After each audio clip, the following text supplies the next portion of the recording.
Political leaders across Britain and Ireland have paid tribute to former Northern Ireland Secretary James Brokenshire, who has died aged 53. Mr Brokenshire stepped down from the position in 2018 and he was diagnosed with lung cancer and returned to the government as a housing minister after treatment.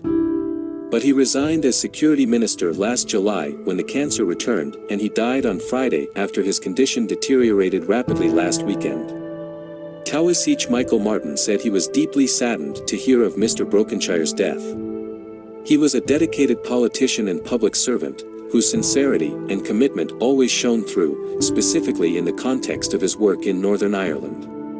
He brought integrity, energy and commitment as Secretary of State, and was a constructive partner for the Irish government throughout, he said.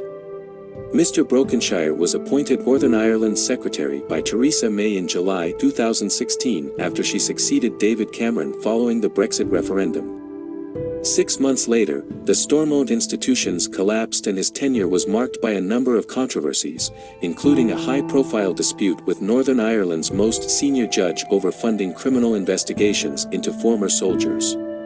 Boris Johnson described Mr Brokenshire as the nicest, kindest and most unassuming of politicians. If the government needed something done well and speedily, and sensibly explained, James was the man to do it, he said.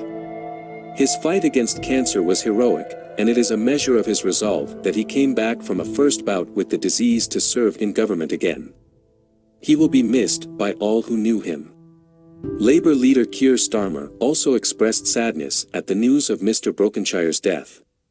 James Brokenshire was a thoroughly decent man, dedicated and effective in all briefs he held. He fought his illness with dignity and bravery, he said.